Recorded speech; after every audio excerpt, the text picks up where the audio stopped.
ahora nos metemos con la emoción del fútbol de clubes. Alexis, la vuelta del Fútbol Club Barcelona al Camp Nou. No sé si tenés la cantidad de partidos que han pasado desde que el Barcelona jugó su último compromiso en el Camp Nou, pero reciben al Athletic Club de Bilbao, equipo al que van a enfrentar 2 veces en un par de semanas, además.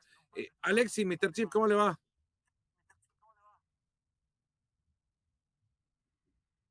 Dice que bien. No somos lectores de labios, pero... Perdón. Era el 40 años en esta santa y bendita profesión. A ver, si esto es muy fácil. Apago y vámonos. Enciendo. Es que es sencillo. Cuando te invitamos, enciende. Correcto. No, decía que es un poquillo triste, pues ha acabado el fútbol bonito, el fútbol de verdad, el fútbol puro, el fútbol de sentimiento. Viene ahora un fútbol que es un poquito más machacón, el fútbol del dinero, el fútbol de los árbitros, el de las conspiraciones, todas las historias estas raras. Pero bueno, así estaremos hasta el mes de marzo, sobreviviendo como buenamente podamos hasta que lleguen esas maravillosas repescas. Y sí, vuelve el fútbol al Camp Nou. Se fue el 28 de mayo de 2023 con un 3-0 del Barça al Mallorca. Y son 59 los partidos que ha jugado el Barça fuera del Camp Nou, que le habrían correspondido jugar allí. 57 en Montjuic, en el Lluís Companys, y 2 que jugó en el Johan Cruyff, y los números son bastante buenos. Ganó 45, empató 5, perdió 9, marcó 164 goles y recibió 66. Son unos números que podría haber firmado el mismísimo Camp Nou, así que no le ha ido mal del todo al Fútbol Club Barcelona. Lo que pasa es que viene uno de los dos equipos vascos, y los equipos vascos ya sabemos lo que les pasa cada vez que visitan al Barça, que el naufragio tanto de Athletic Club como de la Real Sociedad es brutal. La última victoria del Athletic Club en campo del Barça fue hace 24 años con Jupp Heynckes de entrenador. Marcó Urzaiz, empató Rivaldo y el gol de la victoria lo marcó Santi Ezquerro casi al final del partido. Desde entonces, desde aquel 1-2, son 29 visitas del Athletic Club al campo del Barça, 24 victorias del Barça, 5 empates, ningún triunfo de los Leones, y además esto hay que enlazarlo con la racha de Valverde, que tampoco ha ganado nunca como visitante en el Camp Nou. Como local ganó muchas veces, como técnico del Barça, pero en sus 16 visitas al estadio del Fútbol Club Barcelona, con el Español, con el Villarreal, con el Athletic Club de Bilbao, pues nunca ha ganado. Y en las últimas 7, pues son 7 derrotas. Además, este es un partido que ha tomado en los últimos tiempos.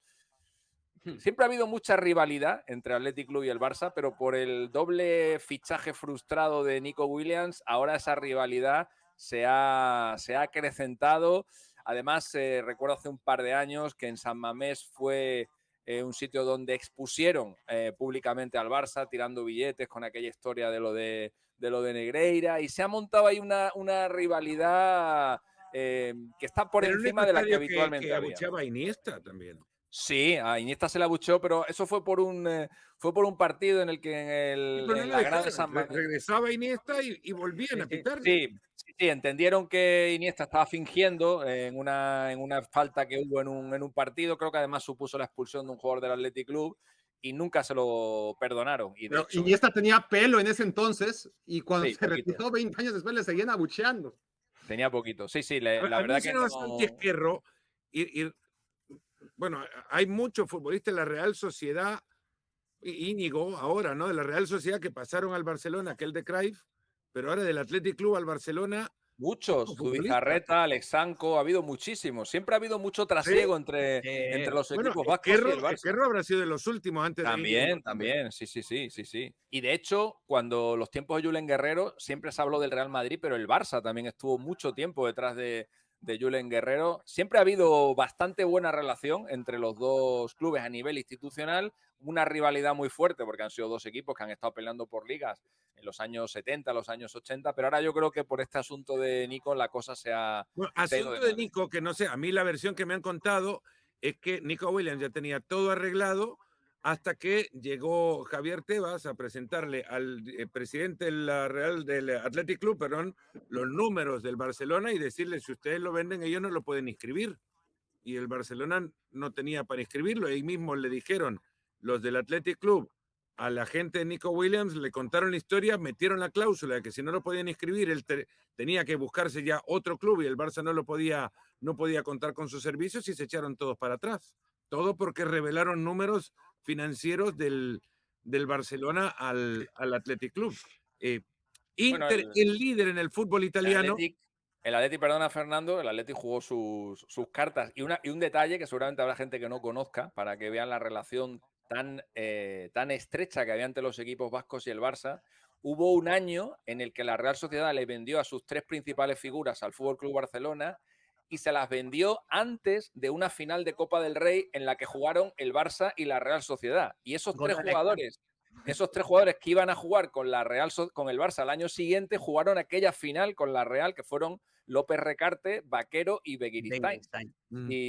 Y sí, eso siempre ha sido así. Bueno, vámonos al derbi de la Madonina, ¿no? Inter líder en el fútbol italiano ante el Milan acá. Antes hablábamos de confirmaciones en CONCACAF y en UEFA, Mr. Chip. Esto es casi como un partido de la confirmación del para qué están, ¿no?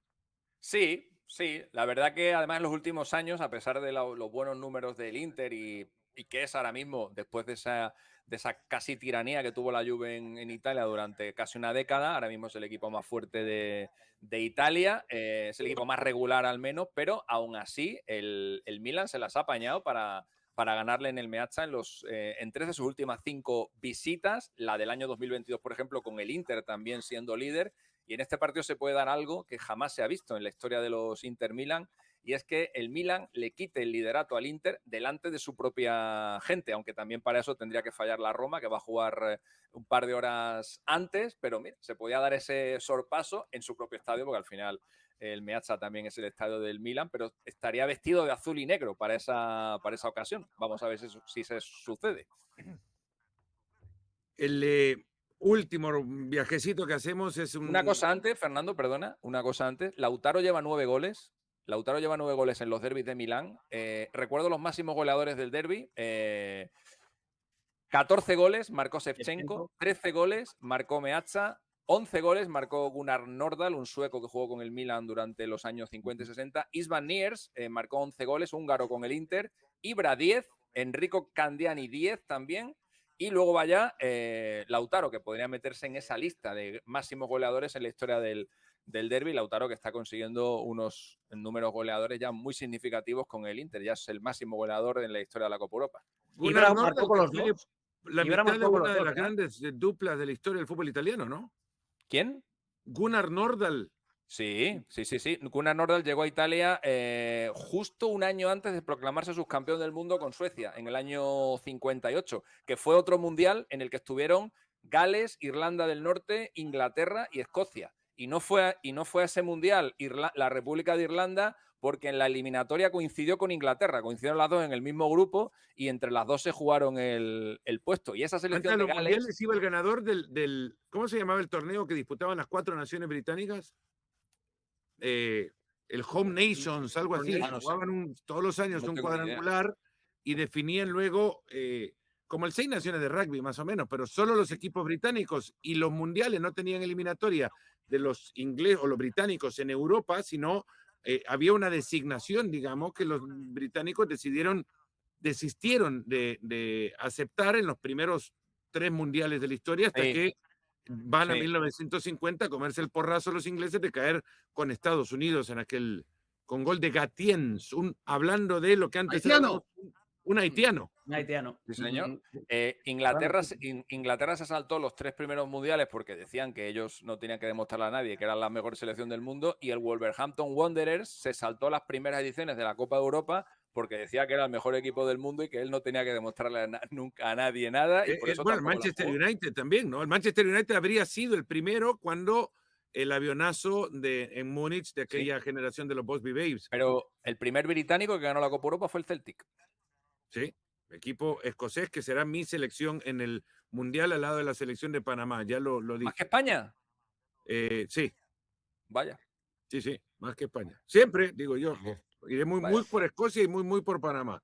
En México estamos muy agradecidos con tu apoyo de siempre. Mira que no lo quieren tampoco, porque de repente los apoyas en algo bueno, porque la verdad que no, como no lo he apoyado nunca, de repente, no sé, el camino sigue igual. Vamos a lo último. Derby del norte de Londres. Arsenal-Tottenham. Arsenal-Tottenham y el Que se acaban Arsenal... de ver en fútbol femenino, aparte. Sí, Empataron es 0-0. Sabía que era es el dato verdad. que les hacía falta. Es verdad.